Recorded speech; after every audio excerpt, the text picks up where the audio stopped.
반갑습니다. 오늘 제가 말씀드릴 주제는 순환경제 지구를 살리는 지혜라는 주제입니다. 이 그림 같은 경우는 우리가 소위 바닷가나 이런 데서 어촌에서 보면은 잘 이래 눈에 띄는 거죠. 어구들입니다. 바닷가에 이렇게 버려지는 어구들이 이제 육상에 와서 쌓여 있는 모습이고, 이것들이 전부 다 폐어구를 통해서 재활용 기술을 통해 현재 만들어지고 있는 시제품들입니다. 바다에 버려지는 폐어구가 이렇게 재활용이 돼서 새로운 상품으로 탄생을 할 수가 있더라. 이런 것들이 지금 우리 시장에 나타나고 있다. 현실 세계에서 이게 이제 상용화되고 앞으로 좀 일반화된다면 바다의 쓰레기도 줄이고 그 다음에 재활용을 통해서 많은 문제를 해결할 수 있는 그러한 이점이 있습니다. 연간 이제 폐어구가 유실이 되는 이 발생량이 한 44,000톤 정도 되더라. 그 중에 이제 과다오구 사용이라든지 좀 문제가 됩니다. 그리고 폐어구 유실량 중에는 자만과 통발에서 93% 정도 상당한 부분을 차지하고 있죠. 그러면 이런 폐어구가 바다에 버려진다면 이게 과연 무슨 문제가 생기는가? 해양 포유를 어획하는 기능을 가지게 됩니다. 그물을 던져서 뭐 수산자원이나 돌고래를 어획하는 게 아니라 그냥 바다에 둥둥 떠다니는 그런 그물들이 걸려버리는 거죠. 돌고래나 이런 것들이. 수산자원도 마찬가지고요. 그렇게 해서 유령어업으로 인한 수산자원의 피해가 지금 막심하다라는 거. 그 다음에 안전사고도 문제입니다. 폐구물이 이렇게 바다에 둥둥 떠다니다 보니 선박들이 프로펠러의 그물들이 감겨버리게 됩니다. 그렇게 해서 사고가 일어나는 경우도 많았고, 폐어구를 문제를 해결할 수 있는 이제 대안으로서 몇십 년 전부터 좀 개발을 해왔던 게 있습니다. 이게 생분해성 어구라는 건데요. 바다에서 스스로 그물이 녹아서 없어지는 겁니다. 그게 아무래도 탄성이나 이런 것들이 강도가 약하다 보니 아직까지도 좀 어업인들이 이 생분해성 어구를 좀 사용하는 데는 좀 불편함을 많이 느끼세요. 이런 부분에 대해서 정부는 그간 폐어구 관리를 어떻게 진행을 해왔느냐, 인양틀 예인부터 해서 인양 사업이든지 아니면은 잠수사가 직접 바다 안에 들어가서 수거하는 사업. 근데 이 사업들의 문제점은 뭐였냐면은 전부 다 수거 중심이었다는 거예요. 육상에서 이제 폐어구가 계속 쌓이고는 있는데 그 이후에 방안이 없었다라는 겁니다. 이게 가장 큰 문제였죠. 그래서 지금 우리가 뭐 탄소 중립 사회, 지금 온실가스 저감 이거를 외치는 과정에서 과거의 경우에는 보통 이 육상에 쌓인 폐어구를 태웠어요. 이게 이제 탄소 중립이다 이런 것들이 되다 보니까 이젠 태우지도 못하는 실정입니다. 다른 이런 선진국에서는 이걸 어떻게 해야 되느냐라고 했을 때 재활용밖에는 이젠 답이 없다.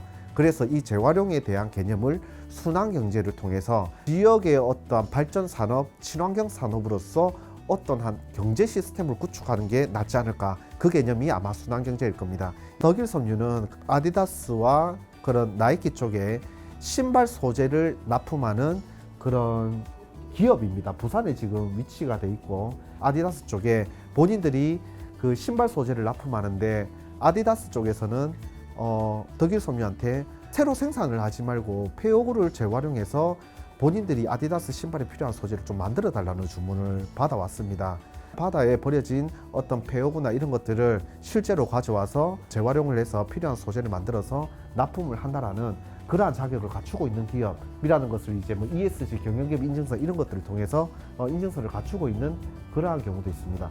그 다음으로 이제 업계를 통해서 저희가 조사한 내용이 폐어구를 재활용한 이런 소재 본인들이 얼마에 구입하시겠습니까? 만약에 이게 있다라면 그걸 통해서 저희가 가치 평가를 좀 해보려고 했거든요. 그래서 이거를 보니 이제 조건부 가치추정법이 만들어지는데 설문조사를 통해서 이제 나온 결과가 나일론이라고 예를 할게요.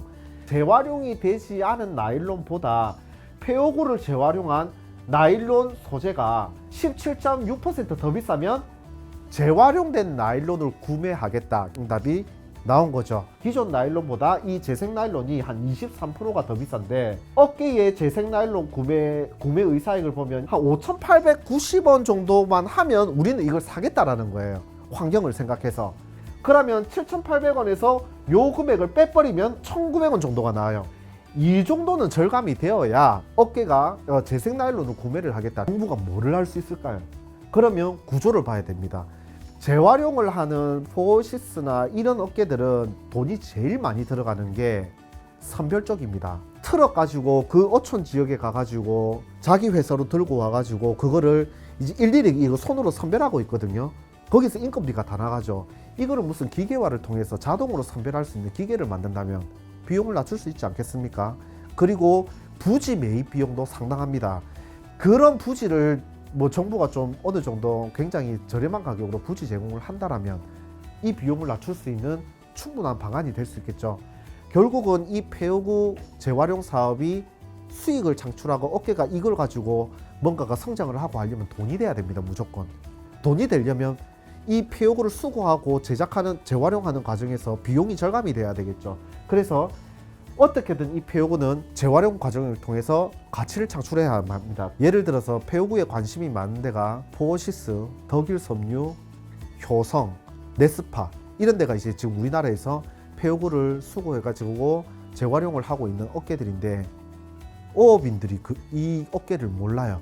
그게 문제입니다.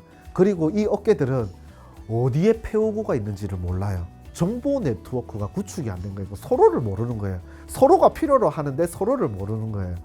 협력체계 거버넌스 구축 간단한 겁니다. 정보망 구축해서 업계는 어느 지역에 폐허구가 존재해 있다는 걸 알고 어업인들은 어느 기업이 폐허구가 필요하다는 걸 알아서 폐허구가 쌓이면 그 업계에 단순히 전화만 해준다거나 아니면 인터넷으로 연락을 해준다든지 그 정도의 시스템이 있으면 좀 되지 않을까. 재활용을 하는 부처는 환경부, 그 다음에 수거 뭐 예방 시스템 강화 이런 데는 해양수산부. 같은 폐허구를 재활용한다고 해도 각각의 영역에 따라서 부처가 갈라져 있죠.